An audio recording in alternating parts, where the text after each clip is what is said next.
Okay, it's working. Okay, so we may start. So welcome everybody. So before we come to the physics, let me just make an announcement from the organizers. So the talk is recorded. So if you would not want to appear in the recording, please turn your camera off and then use chat. Also, as you see at the bottom of the screen, there's a live chat. Well, not live chat, live transcript, which is kind of, wow, interesting. But you can, if you want, you can turn it off using your Zoom settings, or you can keep it as it stands. Okay, so it's a great pleasure to start the focus week on hydrodynamics and holography with a talk by Michal from Albert Einstein Institute in Gorm and National Center of Nuclear Research in Warsaw. So Michal is an expert in resurgence in hydrodynamics and in fact in all aspects of hydrodynamics in holography. But just I would like to emphasize that it's just a part of his research interests. So he's also an expert on quantum gravity, as quantum information aspects of holography and lots of other stuff. So it's a great pleasure to have his talk here. So Michal, please, the screen is yours. Thank you, Roman, for this very kind introduction. I would also like to thank the organizers for putting together this focus week on relativistic hydrodynamics. I'm also very happy to see many friends and collaborators in the participant list. Let me start. So, because I know that the audience is quite broad, I tried to make this talk as non-technical as I could. Please do interrupt me when you have any questions. I mean, it makes much more fun to give virtual talks when they are interactive. So let me start with the motivation underlying this research, which is one of the motivations, which is a phenomenological motivation that stems from heavy ion collisions first at RHIC and later at LHC. So this is an experimental program that's been ongoing for the past 20 years or so, whose aim is to explore collective phases of matter of strong interactions described theoretically by quantum chromodynamics, QCD. So this is the space-time picture of such a nuclear collision. So what you see here are two incoming nuclei, and we're basically viewing what's happening along the collision axis. There are two incoming nuclei. This nuclei collide. They excite some strong color fields. These color fields become quarks and gluons described by kinetic theory.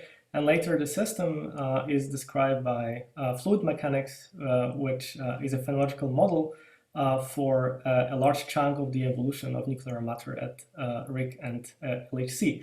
And basically, this is the artist's vision of Aleksas Mazalyaska's vision of what's happening in heavy ion collision. Now, from the point of view of theory, what I will be interested in and what this research stems is trying to understand this picture using three classes of theoretical models. So for definiteness, I want to focus on this slide on holography. So what I want to show you is a model of what's happening after the collision. Over here, I'm showing you time, right? So here, time progressed to the right. Like here's a time variable that I will call W, and you'll have a better idea what it is as I progress in my talk. Here, I'm plotting for you basically a measure of how far from equilibrium the system is. And I'm depicting for you three possible non-equilibrium initial states, originating, say, if you like to think, from three different collisions. And what you see is that, after a period of some transient evolution, like these three curves, the results of three different collisions, like start coinciding and follow each other from certain time onwards. And now, if you play just a naive phenomenological game, like what you would be able to infer from this plot alone, is that at late enough times, this measure of anisotropy in the system behaves like inverse of time with some definite prefactor plus corrections. And now if you look at difference of between this measure of non-equilibrium as a function of time for two different states, you will see that they approach each other at an exponential rate with time. So basically, the topic for my talk is trying to make sense, trying to make a theoretical sense of these two numerical observations within three classes of theoretical models of heavy ion collisions. That's like one way of viewing whatever I have to tell you. So the title of the talk includes Bjorken flows. So I want to gradually build up momentum so that everybody is on the same footing. So this is the idea due to Bjorken in 1982.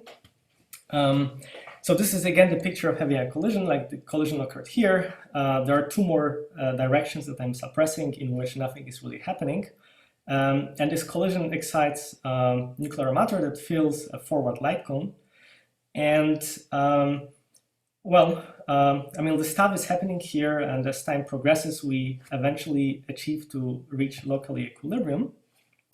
However, whatever you would do in the setup, it would depend on the time variable and basically the position along the collision axis. So if you were to solve equations of motion for some of these models, you know, like this would involve at least PDEs and maybe PDEs in two variables, or maybe PDEs in three variables, or maybe integral differential equations with PDE component in two variables. So this is still a bit complicated if you want to model it. And here comes Bjorken's idea, underlined in Bjorken flow, which is that the physics is the same in all longitudinally boosted reference frames. And this is nothing else than a Lorentzian analog of rotational invariance. So in order to describe physics in the system, one needs to adopt basically analog of the radial coordinate on a plane, and such an analog is nothing else than a proper time, and an analog of an angular variable is going to be space-time rapidity. And the idea of Bjorken in Bjorken flow is that the physics is going to depend on proper time only, not on space-time rapidity. So this was Bjorken flow. There's also relativistic hydrodynamics in the title. And well, to cut the long story short, in relativistic systems like nuclear matter at RHIC and LHC, energy and momentum are encoded in the energy momentum tensor. And a general energy momentum tensor has 10 components, which are subject to 4 conservation equations. And I'm using covariant notation because I will be using curvilinear coordinates. And relativistic hydrodynamics, from the title of my talk, is built on an assumption that if we wait long enough, the number of degrees of freedom, thought of as independent components of the energy momentum tensor, reduces to these specified by a local equilibrium state. And a local equilibrium state would be specified by energy density and pressure related by equation of state, as well as a global boost parameter that tells us like how much we are boosted with respect to the global, static frame. And the idea of fluid mechanics is to write a stress tensor in which these variables, temperature and velocity, become functions of space and time, and conservation equations for such a stress tensor define the theory that goes under the name of perfect fluid hydrodynamics. And perfect is understood in a sense that in such a theory there is no entropy production. So realistic fluids dissipate, and dissipation is important, in particular in the context of nuclear collisions at RHIC and LHC. It gives us access into microscopic properties of QCD. I have in mind here the value of the coupling constant. And in hydrodynamics, dissipation is encapsulated by at least some of the corrections to the perfect fluid description. So now our stress tensor is going to be composed of 2 contributions. One contribution is a perfect fluid contribution that we saw on the previous slide. And the other contribution I'm going to denote by pi mu, and I'm going to refer to this pi mu as to a dissipative part of the stress tensor. And the idea of hydrodynamics is based on the assumption that we'll be expanding this pi mu in derivatives of velocity and temperature. And to the first order in such derivatives, we could write, in this case, two terms. One term has to do with shearing, so with derivatives of velocity perpendicular to the direction of velocity. The other term would have to do with compression or expansion of the fluid. Such terms are called bulk terms, bulk viscous terms. And in my talk, I will be basically considering exclusively conformal fluids, and such terms will not be there. And then there's going to be corrections with two and more derivatives to the description.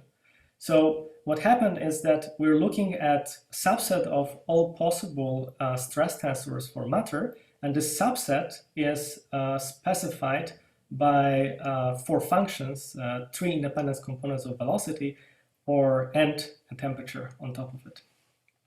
And such corrections are important because they allow for dissipation. So in particular, the divergence of the entropy current is going to be can acquire a non-zero value in the presence of these terms.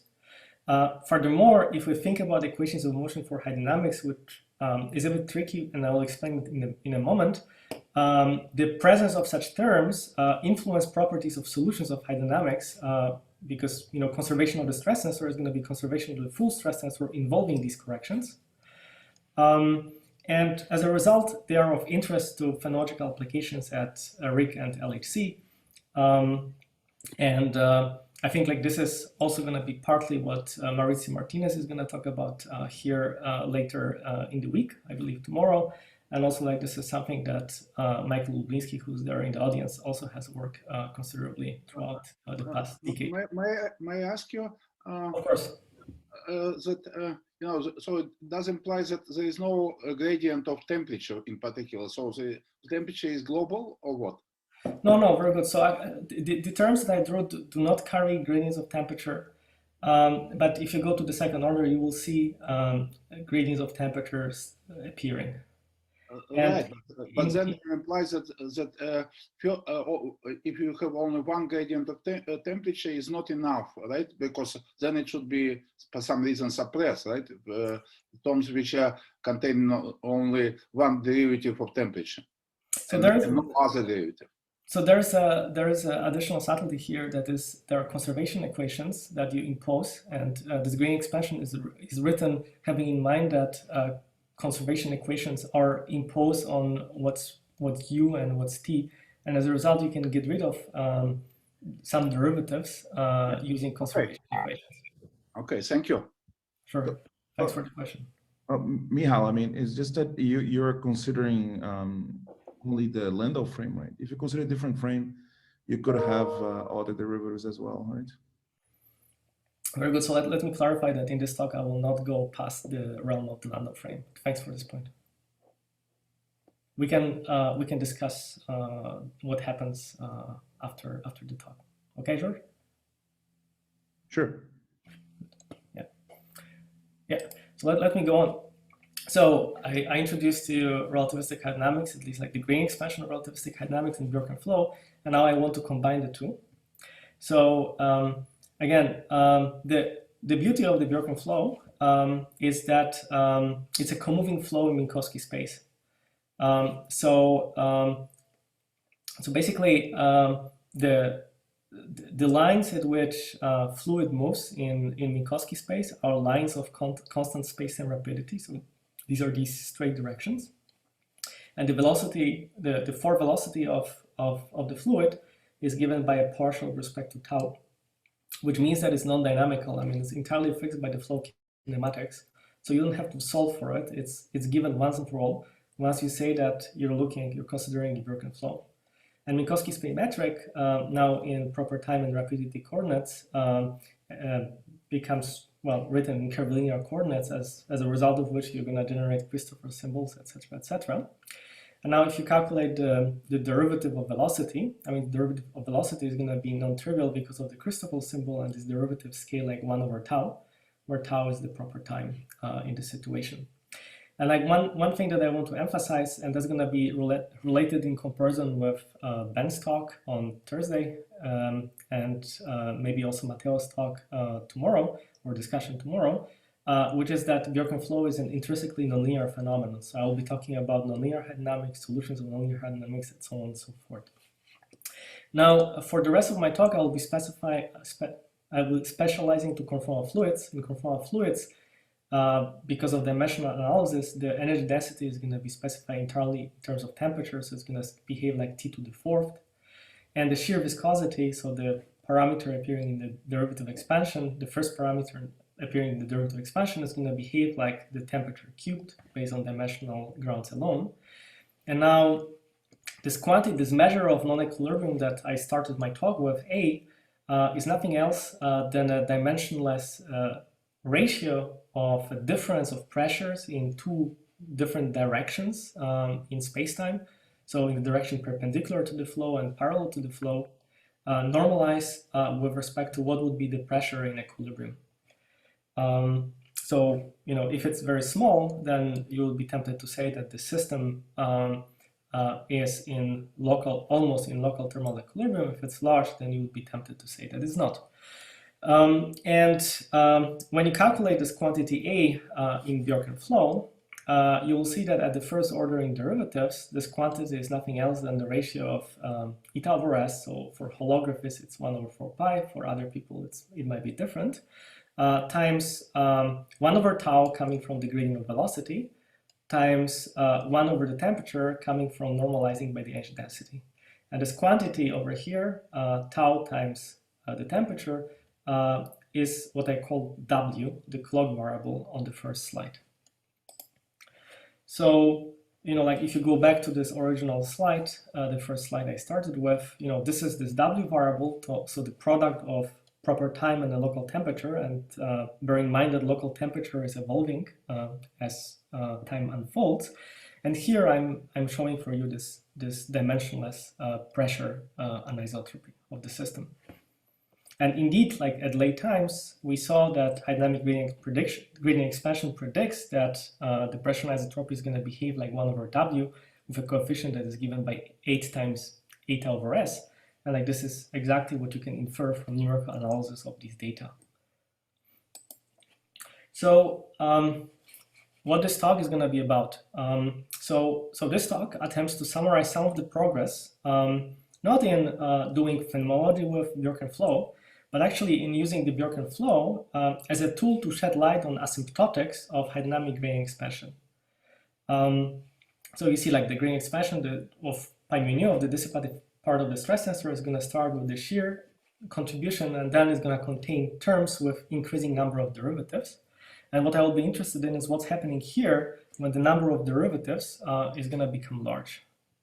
And this question has a foundational, and this is what I will focus primarily on, as well as a phenomenological component, and I think Maurizio is going to tell you a bit about the latter tomorrow. So of course you can try to ask this question in full generality, but it's hard. Some progress can be made, and like this latest progress is going to be something that Alex Serpentis is going to discuss on Friday. However, you know, going back to 2013, the key simplifying feature that triggered progress on you know, understanding this is the fact that velocity in the Bjorken flow is entirely fixed by the symmetry, and as a result, there exists a version of the on-shell gradient expansion in which this pressure anisotropy related in a simple manner to pi is given by as an expansion in inverse powers of W. And such an expansion, which is an on-shell gradient expansion, is soluble among a whole class of models that give rise to hydrodynamics. So this is really what this talk is about. I'm not interested in Bjorken flow as a tool for phenomenology. I'm interested in the Bjorken flow as a vehicle to learn something about the gradient expansion in relativistic hydrodynamics and solve about a more foundational question. Good. So are there any questions before I move to models?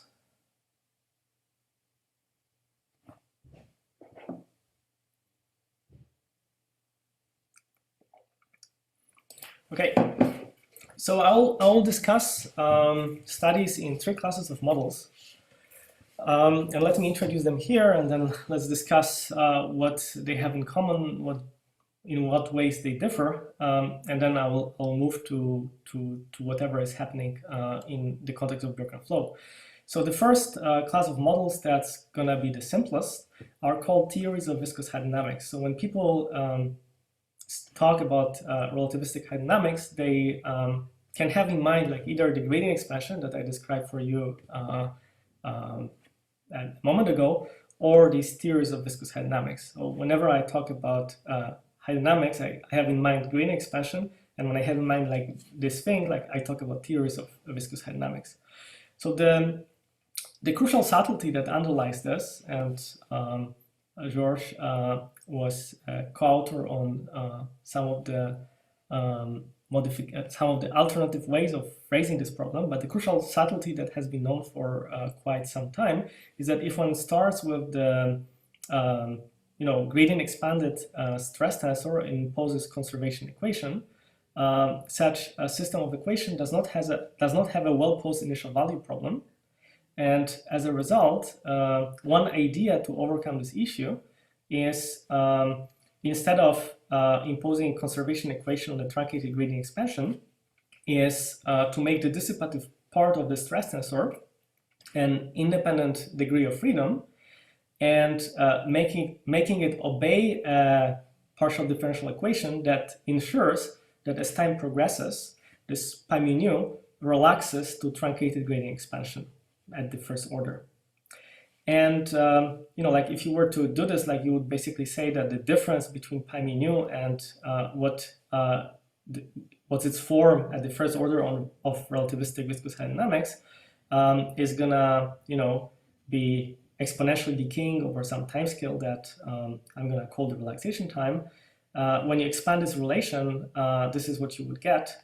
And it turns out that there's one term that is problematic, and this is the term that's not gonna lead to a well-posed initial value problem. So what you do instead is you kill this term, and then you're left basically with the equation, which has 3 different contributions. I'm sorry. Yes. What is sigma mu nu?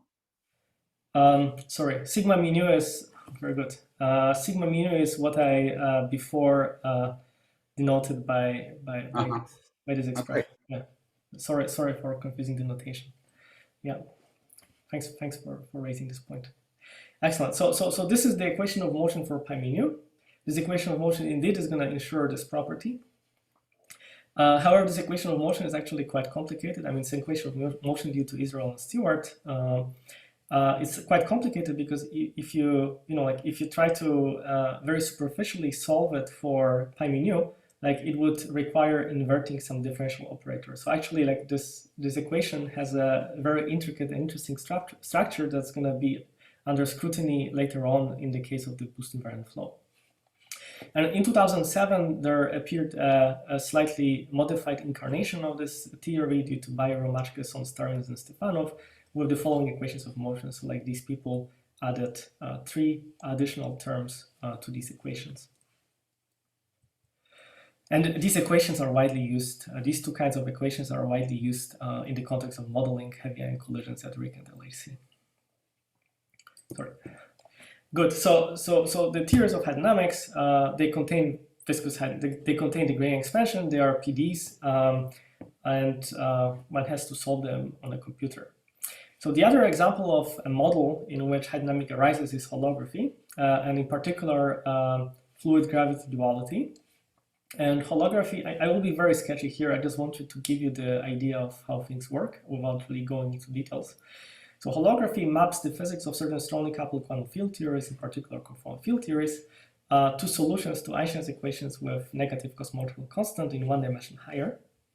And thermal deconfined states in such quantum field theories are mapped to anti-de Sitter black holes with planar horizons So horizons, instead of being spheres, are planes. And equilibria of such black holes can be parameterized by velocity and temperature. And velocity and temperature that, like you saw on previous transparencies. And now the crucial observation made by Bhattacharya, Hubeni, Minwala, and Rangamani in 2007 in their pioneering paper was that a gravity dual to a gradient expansion of the dissipative part of the stress tensor is nothing else than solving Einstein's equations in derivative expansion in T and U mu. And what I want to emphasize is these are Einstein's equations not in 3+1 dimensions, but in 4+1 dimensions, in one higher dimension. And such Einstein's equations are solved starting from a seed solution that is given precisely by this metric. So you do this order by order in T and U mu, and if you want to obtain the stress tensor, in particular the dissipative part of the stress tensor, this is encoded in the asymptotic falloff of the gravitational field as the radius approaches what's called the asymptotic boundary. So the important take-home message from this is that there is a very natural map between the fluid mechanics and gravity, and this map works out beautifully the gradient expansion for fluid mechanics, at least at low orders, when the calculations are technically feasible. So the last example of model that I have in mind is a kinetic theory. So the holography is relevant for strongly interacting system. Kinetic theory is relevant for weakly interacting system. And there the fundamental variable is a one-particle distribution function that obeys the Boltzmann equation. And the collision kernel in the Boltzmann equation encodes either microscopic or affective interactions, and the stress tensor is encoded as a second moment of the one-particle distribution function. And if you were to derive the hydrodynamic gradient expansion in this case, what you would have to do is to construct the distribution function in derivative expansion in velocity and temperature of the fluid. And this can be done in certain circumstances. And the results of such a derivation I will discuss later in the talk. And in the following, the only instance of the kinetic theory I will be covering is the so-called relaxation time approximation, so something that is quite old. However, one has to bear in mind that it's not always consistent. I don't think this inconsistency affects the results that I will be talking about, but this is good to keep in mind. Now, the last thing that I want to mention on behalf of kinetic theory is that it is also an effective description of weak coupling thermal QCD. However, in this case, the collisional kernel is much more complicated than this. And this topic, dating back to 2000, has recently, starting from works by Kurkel and Zhu, received a lot of attention in the context of modeling transition to hydrodynamics in weakly coupled QCD. So there are these three classes of models that are basically characterize one thing that they have in common, that they have simplified or suppressed correlations. So in particular, theories of hydrodynamics are just classical field equations. I mean, like the stress tensor, velocity, pi mu, etc. are just classical variables. So is in fact holography, because there one solves PDEs for higher dimensional metrics. So again, classical field equations. And from the point of view of quantum field theory, this translates to large n factorization of quantum field theory correlators. And the kinetic theory, on the other hand, stems from another kind of factorization in which multi-particle distribution functions are approximated by product of single particle distribution functions. So that's one thing that these three classes of models have in common. The other thing that these three classes of models have in common is that they are related to PDEs. In particular, theories of hydrodynamics are literally PDEs. Holography is a PDE in one dimension higher, and kinetic theory is an integral differential equation. In some case, it can be written as integral equation, but mostly it's integral differential equations because you would have to take some moments at some point. Furthermore, holography and kinetic theory utilize higher dimensional descriptions. So in holography, this is 4+1 dimensional metric and 4+1 dimensional Einstein's equations. In the case of kinetic theory, one uses a phase space formulation, so 4 space-time directions and well, I'm like 3 space directions and time development and three-dimensional momentum. And the last thing that I want to emphasize about all these models, and this is something that in lieu of time I will not really cover, but likely Matteo tomorrow and Ben on Thursday are gonna talk quite a bit about it. All these models necessarily have excitations that are not captured by truncated gradient expansion. And a simple reason for it is that the general form of the energy momentum tensor has more than 4 independent components. So there must be like more things going on that are not really captured by truncated gradient expansion. And well, I mean, I refer to these talks, and later I will mention what more precisely I have in mind. So this is all that I have to tell you about models. I mean, if there are any questions, that's a good breaking point.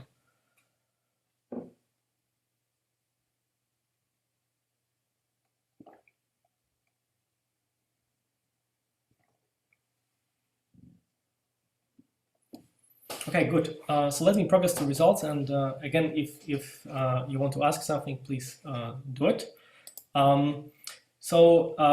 The basic idea for whatever I have to tell you. So far, I just discussed like the theory, overall expectation. I did not really talk about large order gradient expansion, etc., etc. But now I want to discuss concrete results that stem from the following basic idea. And this basic idea already appeared a bit earlier in the talk. I just want to reiterate it so that everybody's on the same ground. So in the following, I show results in which one derives dynamic constitutive relations, that is the gradient expansion of the dissipative part of the stress tensor, focusing in particular on terms that carry a large number of derivatives. Everything is on shell and everything is for a Bjorken flow. And the form of the gradient expansion is going to be basically an expansion in this 1 over the W variable, so 1 over the product of temperature and, proper time and temperature. And then in front of this, there's going to be appearing dimensionless coefficients like ANs, and in particular, the meat of these results, the core of these results, is deriving the form of these coefficients AN in different microscopic models. Now, if you look at this form of an expansion, and you've been thinking about similar things before, you're recognizing this W variable basically like 1 over W variable, basically a Knudsen number, which is a ratio of the microscopic scale in the system to the microscopic scale. Remember that I'm talking about conformal systems in which in equilibrium the only scale is set by the temperature, in which somehow the coupling constant factored out, and as a result the microscopic scale necessarily is going to be proportional to the temperature, and the macroscopic scale for us is going to be set by derivatives of velocity, and this is given by 1 over tau. So this is given by 1 over tau. So this is roughly speaking the basic idea for whatever I will have to I want to cover. So I didn't want to start in a chronological order. Instead, I want to start in order from the simplest model to maybe like the one that I regard as the most complicated, as the most challenging to solve. So in the following, I want to cover elements of 2 papers that appeared in 2015 that work out large order gradient expansion in this theories of hydrodynamics, in particular in this BRS3 model. So when you look at, even before you look at the BRS3 model, if you look at the conservation of the stress tensor for the Bose-Mehran flow, the result, the equation that you would get is basically always the same and takes this particular form. So W is this dimensionless clock variable, tau is the proper time, and A is the pressure and isotropy in the system. And so this equation that's going to be shared by the theories of hydrodynamics, holography, and kinetic theory is supplemented by an equation of motion for this dimensionless pressure and isotropy A that stems from this equation of the BRS3 theory. And the equation of motion for A is going to be an ordinary differential equation in which prime denotes derivatives with respect to W. So we completely forgot about tau. we just think about A as a function of W, and this A as a function of W obeys this differential equation. In this differential equation, there are two parameters appearing. One parameter is C eta. So basically, that's a fancy way of calling the ratio of shear viscosity to entropy density. And there is also tau pi. So as I told you earlier, the equations of motion for BRS3 theory contain a built-in relaxation time, and in conformal situations, this built-in relaxation time has to be an inverse of the temperature times the dimensionless prefactor, and like this is the dimensionless prefactor that appears. And in fact, there's a third constant. I forgot about this. So there are three numbers. So there's the third number, and it's also fixed on dimensional ground to be. This lambda 1 is going to be like some number times some particular dependence on temperature that was picked at as a convenient factor. So this is the equation of motion. This equation of motion is parameterized by three parameters: C tau pi, C eta, and C lambda 1. And now, like when you look at this ODE, like what you can do is you can write an ansatz for a solution in which you would be expanding in inverse powers of this W, right? So like you just adopt an ansatz 1 over W to the n, and you plug it to the equation and you solve it. You can solve it, the leading term, and this is nothing else than the version of the on-shell gradient expansion for the Bjorken flow. And you can iterate this equation and generate terms. So like to the leading order, you get this. At second order, so like two derivatives of velocity of temperature, you get this contribution. And then there are terms like third, fourth, and so on at infinitum orders. And when you look at the behavior of the large order terms by, say, displaying the ratio of the nth plus 1 contribution normalized to the nth contribution, you would see a factorial growth, which means that the hydrodynamic gradient expansion in the context of the BRS3 theory, evaluated on shell for a Bjorken flow, is a divergent series. And a nice aspect of this analysis is that everything boils down to solving in a perturbative expansion and ordinary differential equations, which is a known thing to the resurgence community. Michal? Yes. Hi. Are we supposed to think that actually that is signature of the model being sick? That the model itself is actually tells us that it's wrong model. The model, you mean BRS3? Yeah, it's a kind of random model in which you pick 3 parameters and throw away infinitely many parameters, and then you conclude something, right? And the conclusion is some divergent series, which you probably want to say is problematic. But maybe it's just a statement that the model itself is problematic. It's not a realistic hydrodynamics, it's just a put by hand model. Very good. So it's a model. It's true. It has well, I mean, I'm presenting it because of its simplicity, not because of its phenological relevance or microscopic relevance. However, what's important to note is that there are other cases in which you can do analysis, and you're going to see there that there is also n factorial divergence. I have in mind here holography, which certainly is a good description of a class, in fact, infinite class of quantum field theories. And there is also a more general story that you can develop within linear response theory, and this is something that Ben Withers is going to talk about on Thursday, in which you'll see that it's actually very easy to get a factorial divergence of the hydrodynamic gradient expansion. So I would say that the divergence of the gradient expansion for the Bjorken flow in this class of a model to me is a manifestation of a more fundamental phenomenon rather than signature that there is something wrong with this model. All what I wanted to say that from holography, you don't get this model. This is not a model which follows from holography. From holography, you only get 3 first terms in the expansion. The rest is put by hand. Oh, that's absolutely true. Yeah, I mean, I like this model not because it's supposed to describe something microscopic, but because it puts together various features that I know are present in, say, holography. How do we know it's present in holography? What I mean is green expansion to all orders in derivatives of velocity and presence of non-hydrodynamic contributions, the transient quasi-normal modes. So like these two features are present in this model. That's why I like to start presentation with this model. Okay, let's continue. Sorry for interrupting. No, that's a good point. Thanks. So anyway, coming back to the mainstream of this line of thought. So there's a model that contains hydrodynamics.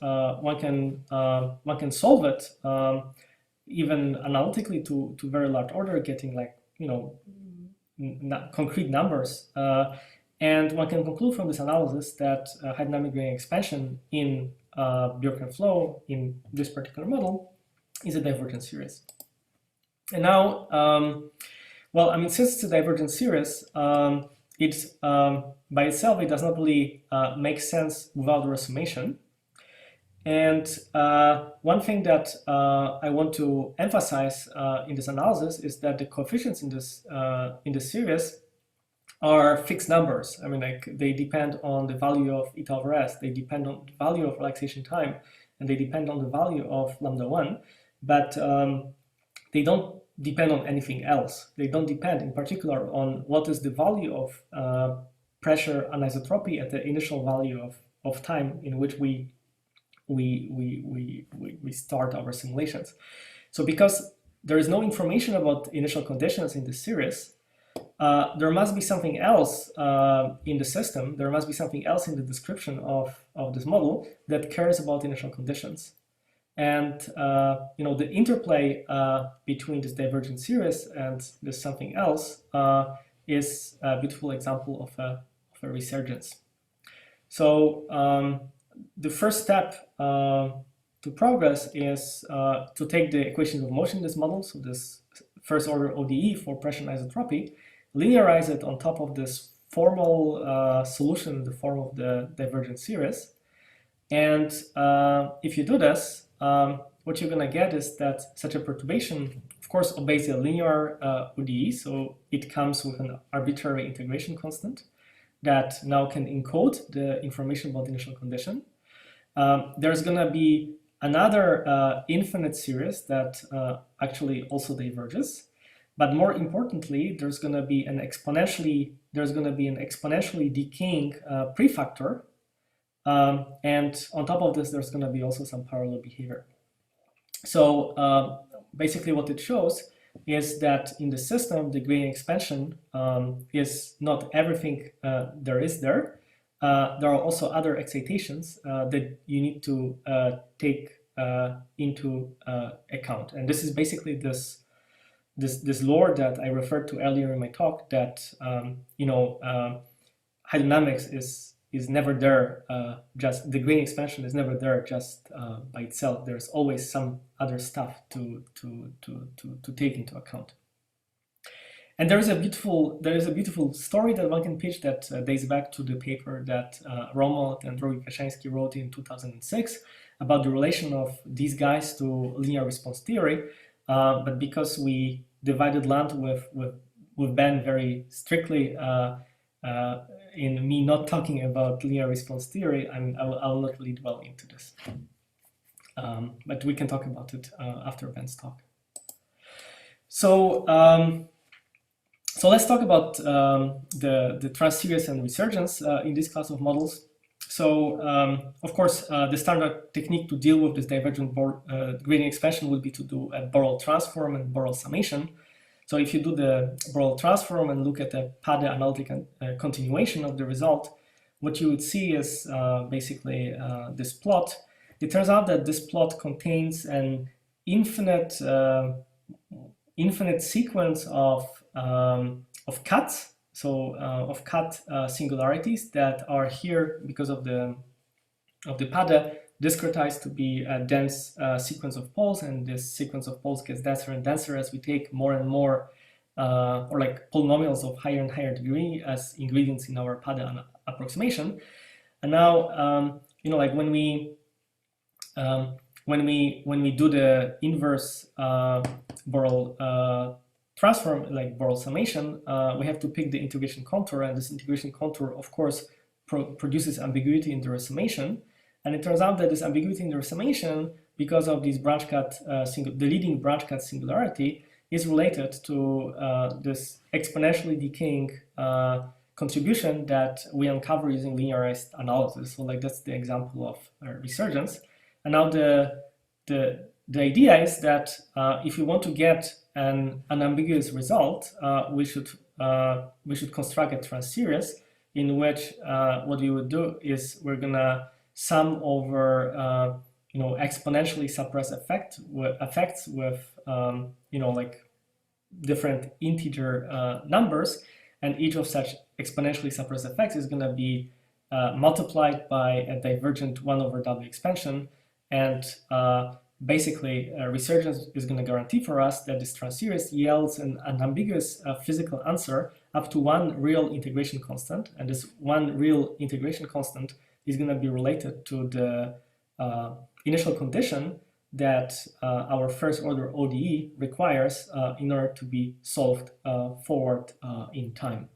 So yeah, so basically one can say, I mean, it might not be the easiest way to study solutions of this ODE, because with ND-solve one can do this extremely efficiently and quickly. But alternatively, instead of solving this ODE numerically, one can construct a transseries ansatz and truncate it at some order of transseries, maybe at terms like with j equal to 2, and do a summation, make sure that there is no ambiguity, like there is no trace of ambiguity from the choice of contour, and then like you're going to be left with one real parameter, and like this real parameter is going to parameterize for you different initial conditions, right? Like that's roughly speaking the alternative way in which you can view studies of non-equilibrium physics in this situation. Yeah, that's another good breaking point. So if there are any questions here, I would be happy to talk about them.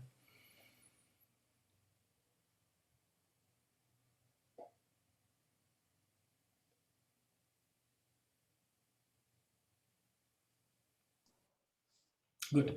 So let me continue. So there's another set of equations of motion for hydrodynamics that one can consider. These equations of motion, and I will not really dwell into them, they give rise to a second order differential equation for A, which again you can solve using an ansatz, and this is the work by our very own Ines and Michal Spalinski.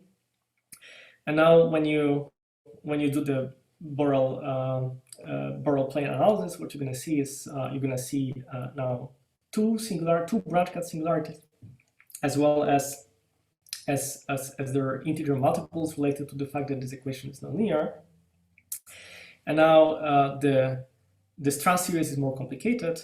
There are two real integration constants, and as a result, there are two parameters in this transseries. And I'm pretty sure Michal and Ines would be able to tell you much more about this work. And coming back to Michael's point, the presentation that I'm giving here is very chronological, and the reason why I dwelt and other people as well into studies of hydrodynamic models was because of this work and associated later developments, in which the hydrodynamic gradient expansion was constructing using holography, so in strongly coupled quantum field theories, in which the Borel plane analysis of the gradient expansion reveals the following picture. So this picture gets a bit refined. In the original work, 240 terms were used. Later on, this went up to 380, and in 2008, Ines, Ben Mehring, Kuba Jankowski, and Michal Spalinski publish another paper in which they look at the transseries for the system. But sort of the take-home message from these studies is that in holography, for Bjorken flow, the gradient expansion also has this n factorial divergent, understood as like contributions n factorial divided by w to the n. And then when you do the Borel transform, you're going to see there effects that you can associate with the presence of quasi-neural modes in the system. Again, I refer you to the Ben's talk. And the reason, the reason to study theories of hydrodynamics was to try to understand, how to think about Borel summation in the case of holography without actually doing this, just by studying a much simpler situation that does not necessarily has a microscopic realization. And you can keep going on. So I studied theories of hydrodynamics, so PDEs in the physical number of dimensions. You can study holography, so PDEs in one dimension higher. And you can also study kinetic theory, in which case your equations of motion will be integral differential equations, or in this particular case, integral equation. The story unfolds itself in the same way. You generate gradient expansion for the Bjorken flow. This gradient expansion is factorially divergent. And when you look at the Borel plane, in the Borel plane, the contribution that sets the radius of convergence, at least in many interesting cases, is set by the leading transient effect on top of the hydrodynamic gradient expansion in the transseries. The thing that made kinetic theory a very, very difficult problem to crack was the fact that the structure of singularities that were produced in the Borel plane was a branch cut on the real axis that was reasonably easy to interpret in terms of characteristic excitations in the system, as well as the branch cuts that initially we had no idea what they correspond to, and that turned out to stem from very subtle mathematical nature of mathematical equations. So they're basically mathematically interesting, but physically they're not directly relevant. There's also a very natural Stokes phenomenon happening here, in a sense that this kinetic theory that we're using is characterized by some relaxation time. This relaxation time one can set to be 1 over the temperature to some power delta. The conformal situation that we considered in the original paper is delta equal to 1. Another paper, actually earlier paper by Danicol and Noronha considers delta equal to 0, but delta can be taken to be a free parameter, and what one can do is one can plot basically how the structure of singularity changes as a function of delta. And what one sees, which I found very interesting, is that these singularities that are not really physical, as delta is varied, might become the leading singularities that set the radius of convergence of hydrodynamic gradient expansion. Excuse me, can I ask a question? Of course. Okay, so so in this page, how can you say it's physically relevant? Yes, so that's a very good point. Thanks.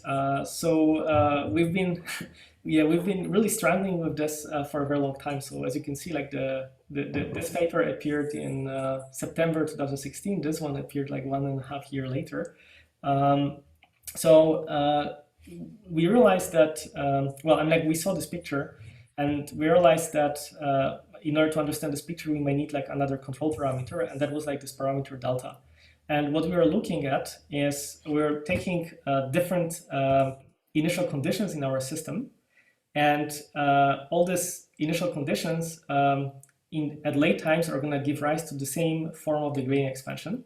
So when you take a difference of these solutions at late times, like the gradient expansions are going to cancel, and you're going to be only left with the transient contribution.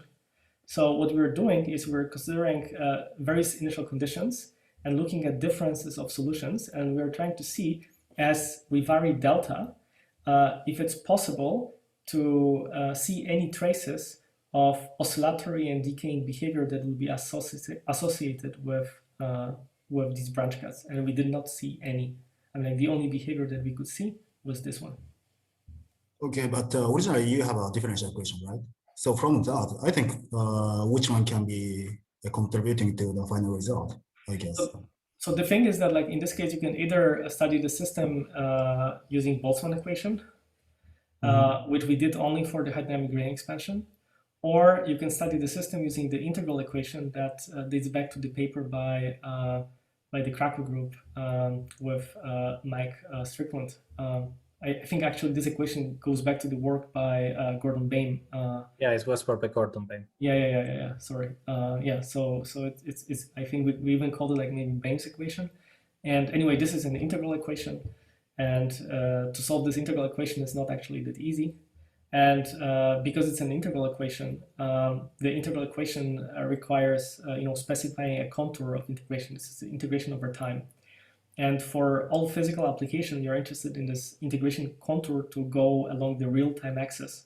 But from the mathematical perspective, you can think about complexifying the time variable and thinking about non-trivial contours of integration in the complex time domain. And it turns out that the integration kernel has a non-trivial analytic structure in complexified time. And as a result, you're going to be picking up some non-trivial contributions that can be associated with these branch cuts when you do this. So it's a very subtle effect. I always read that paper, and that was confusing my head, and I was really thinking about that for a while, trying to understand that. And when you complexify, just keep in mind that always.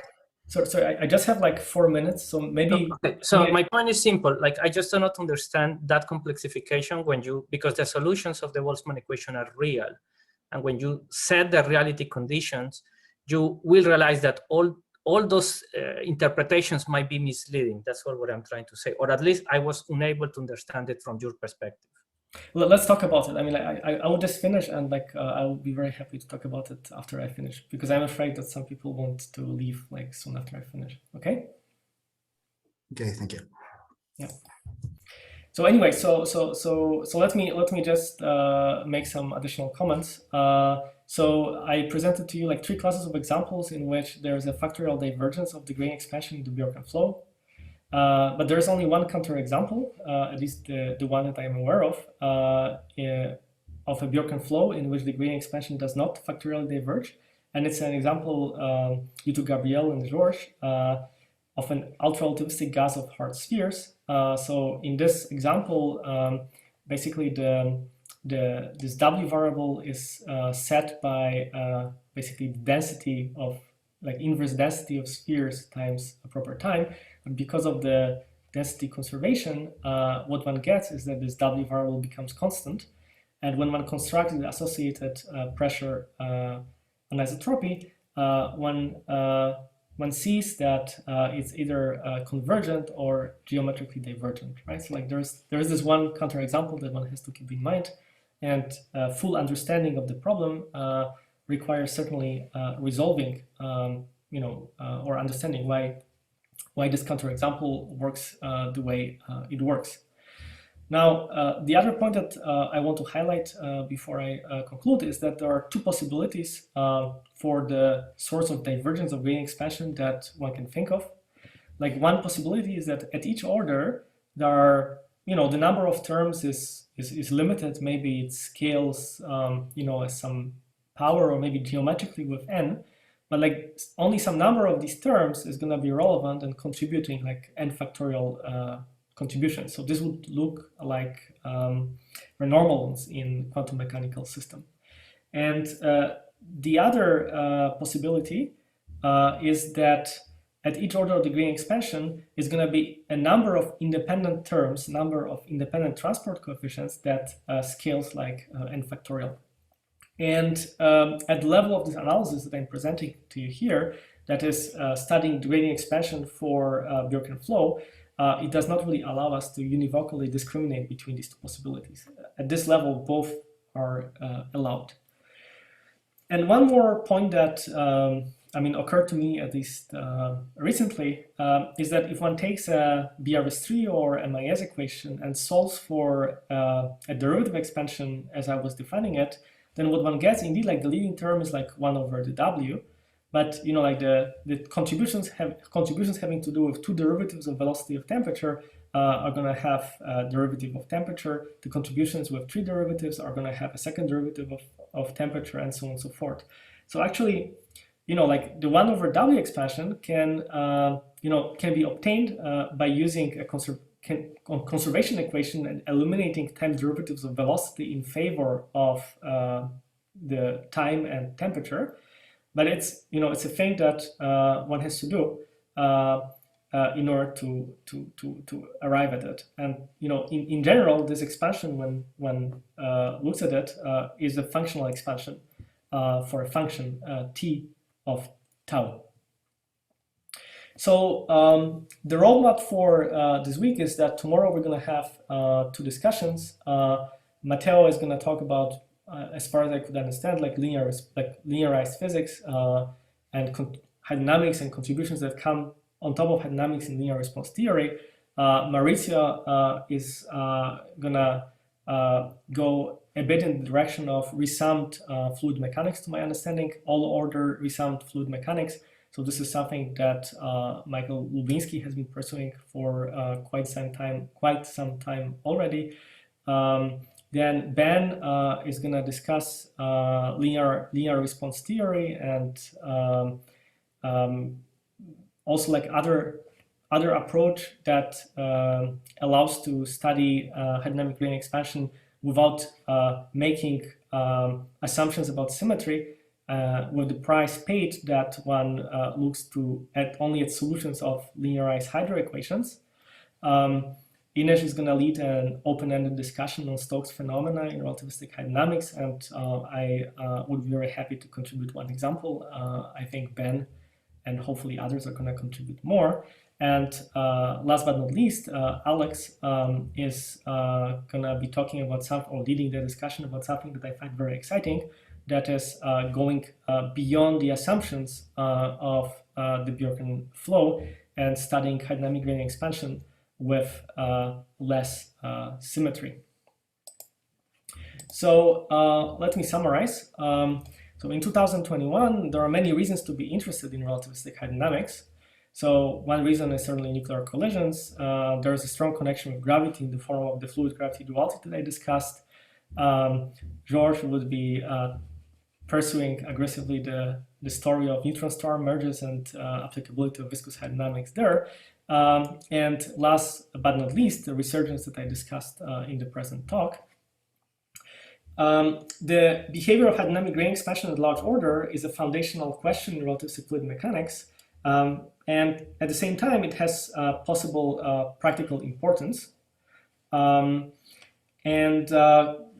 conformal Bjorken flow, so the stuff that I discussed today, is nothing else than a highly symmetric non-equilibrium dynamics in which gradient expansion does not have to, but can be written as a late time expansion. And there's, you might think, a practical trigger extensive studies in which in all but one studied models, the contributions at each order of the gradient expansion were scaling factorially with number of derivatives. And the last important take-home point is that if one goes beyond the gradient expansion, that is, if one studies like a more complete form of A, this A takes a form of a transseries in 1 over W, in which you can think about like 1 over W as a coupling constant. So this talk would not be complete if I don't mention like the two examples of comoving flows in which similar analyses were done, albeit less extensively than for the Bjorken flow itself. Like one of them is the Gapser flow, in particular a paper that Mauricio and collaborator put together, and the other one are cosmologies, which in order to generate a non-trivial gradient expansion require breaking conformality. One one thing that is very important to mention is that the transseries completion of the gradient expansion reveal a link with non-hydrodynamic excitations seen in linear response theory.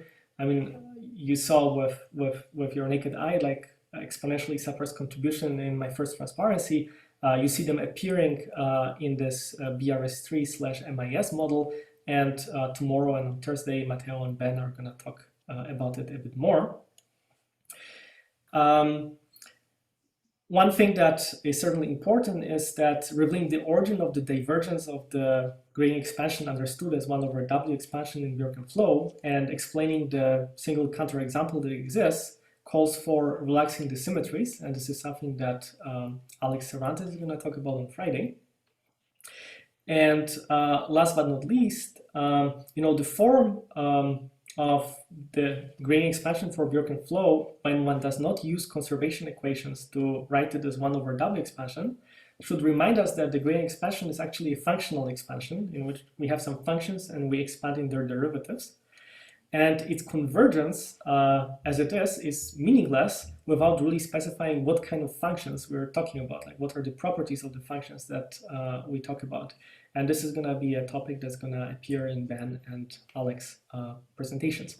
So, I mean, I would say that as of 2021, hydrodynamic gradient expansion and resurgence is a field that went past the phase of some initial excitement, but I would say that it's only the beginning of the story, because only now we are at the disposal of tools that allow us to uncover a more general story. And I hope that this workshop is going to be a great opportunity to exchange ideas across communities. Thank you very much. Thank you very much. Thanks, Michal, for a great talk. So we already had some discussion, but let's continue with a very interesting discussion. And so please ask questions. I would like to start because I have to leave soon. So it's related with this complexification, which I really am sure, and I have pondering around for a while, and we really, at least we came up with the issue that the moment that you complexify, although it's really cool idea for not only for the mathematical purposes, but also to try to understand, and analytic continuations always help you for that. But in this case, you always have to return to the real time, and the Boltzmann equation by itself will define, is defined in the real domain, and it's a probability distribution, so it has a physical meaning, etc., etc. So you have to use the reality conditions, and when you use the reality conditions, you see extremely highly non-trivial cancellations of different issues. And I would like just to ask you about that interpretation that you have, because it's not only very difficult to see that numerically, we try very hard, and we find out a way to understand that in another way, although we did not emphasize much when you have many moments. So can you please point me out about that, because I really have not understood that point. Yeah, so I should say that our main goal was to understand if the structure, if all the singularities that one sees on the Borel plane for the Borel transform of the gradient expansion in this kinetic theory have a physical interpretation in terms of transient excitation in the system, right? That was our question. And with the moment we saw that we cannot really see them in the late time tail of numerically generated solutions with very high accuracy, that led us to suspect that their origin is probably some mathematical subtlety. And I have not, and maybe Victor can say something if he has a better idea, but I have not been able to understand them at the level of the Boltzmann equation itself. I was only able to understand them with Victor in this paper at the level of the Boltzmann equation, at the level of the basically a moment version of the Boltzmann equation that is this Beim equation. And this Beim equation, let me annotate. I know the question. I know the Yeah, yeah, but like there are other people, right? So like so I even don't remember it very well, right? But like this equation is going to have like some integral, say from initial time to the time we're interested in. There's going to be some kernel, and there's going to be probably temperature, right? Something like this. Maybe there's some power here. You remember it much better than I. Like this kernel depends on tau and tau prime probably, and then there's some functional here of t and tau. Like I think like this is roughly speaking the equation. And like the only thing that we notice is that like when you have this equation for physical application, you're solely interested in solving this equation in which this integral is taken over the real time axis, right? And I completely agree with you. Like this is the physical setup. Like this is how you're supposed to think about it. This is how we actually solve for our numerical solution. However, from a more mathematical perspective, if you think about this equation as just a mathematical relation for a function t of tau, then you can imagine that like this integration contour becomes lies somewhere on the complex axis, and like as you start to be allowed to move this contour away from the real-time axis, you're going to be sensitive to the structure of singularities of this integration kernel for complex times, and then you're going to be able to reproduce the contributions that look like contributions governed by these branch cuts. So this is what we did, and we're satisfied with this because we're on one hand able to reproduce the properties of this branch cut from the analysis of contour deformation here at the level of equations of motion, and on the other hand we are never able to see in solutions of initial value problem any trace of these guys. So I would say that this is I mean my best understanding of this issue as of now. Yeah, thanks for clarifying. I will try to maybe mention this in my case, but I don't know if I can get the same results. That's what I have been confused also for a while. But thank you. Yeah, I mean, like you can drop me an email. I will be very happy to talk. If you need to go now. Okay, some of the questions. Sorry, can I ask you? Yeah, of course. Okay, so in your case, you introduced W, right? So why didn't you expand it by tau, which is the original variable?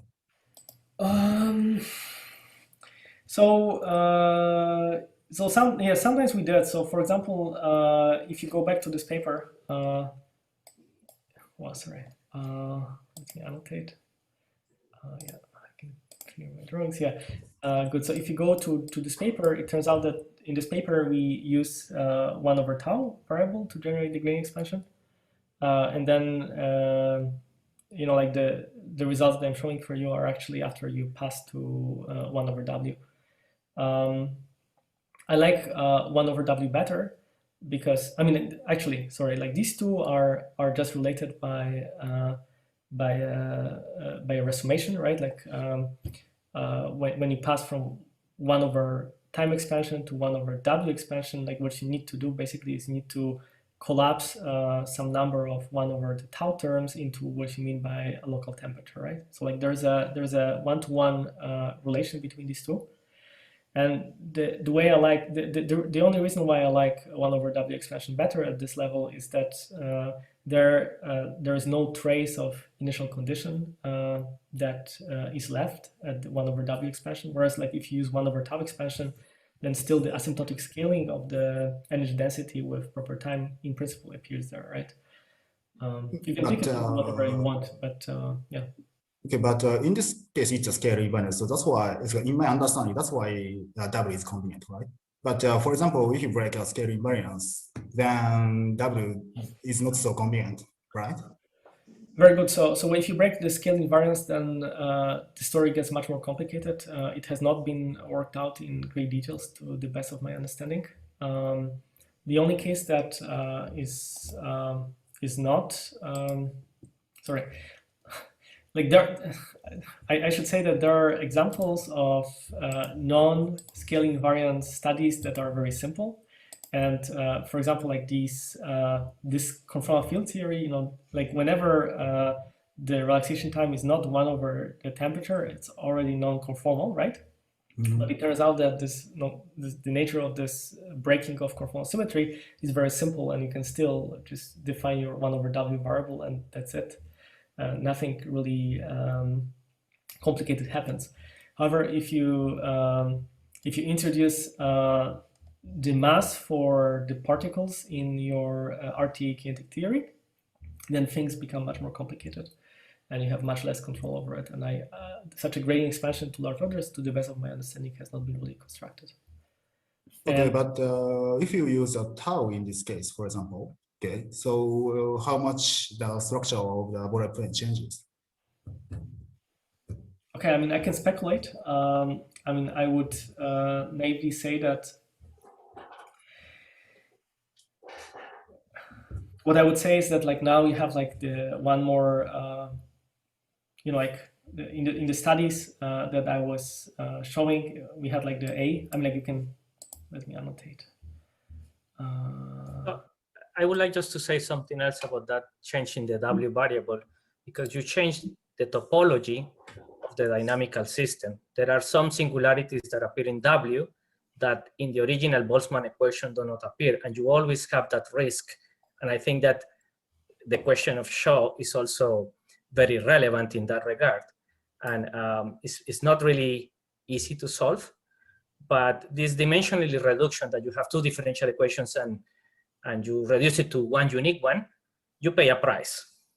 And one of them is precisely that original singularities that in tau going to 0, going to infinity, becomes in the W variable regular around W equal to 0. And I feel that that has also an impact in what we call pullback attractor, forward attractor, and etc. in the W variable. Okay, good. I completely agree with you, Maurice. Yeah. And that has to be connected with what Shaw said. That's what I also wanted to emphasize. That I don't know how, but that issue in the Borel plane has to be better understood from that perspective. That's all what I wanted to say. I'm not criticizing anyone. No, very good. That was a great point. I mean, like my own response to Shaw's point would be that, you know, like if I were to write a transseries, what I would expect is to have something. Well, I mean, like now you're gonna acquire also trace for the stress tensor, so you have to deal with it. But anisotropy is still there, the system, right? So what I would expect is, you know, like you can still write like an expansion in inverse powers of W, but then like the AN, like in my analysis, they were just numbers, but now they're gonna become functions, say, of you know, like your effective temperature times like the mass scale, divided by mass scale in the system, right? So now, yeah, I mean, like this is the form of the transseries. So in principle, you should do, you know, you can repeat the analysis that I did for different values of this ratio, right? And for each value of this ratio, you're gonna have like a different Borel plane picture. But I mean, I would not expect. I mean, it's certainly gonna become tedious. However, conceptually, to zeroth order, I would expect that the story would repeat itself in a sense that you would, when you do the Borel analysis. I mean, first you would see factorial divergence, and second, when you do the Borel plane analysis, you will see branch cuts that are related to transient excitations in the system at a given value of T over M. Like that would be my expectation. But working out in detail, I think it would be an interesting direction. Yeah, that is work in progress. Okay, great. Yeah, okay, thank you. Some other questions? Perhaps we can take this to the recording after recording. Okay, yeah, so it's a good place then to finish recording and then we can continue.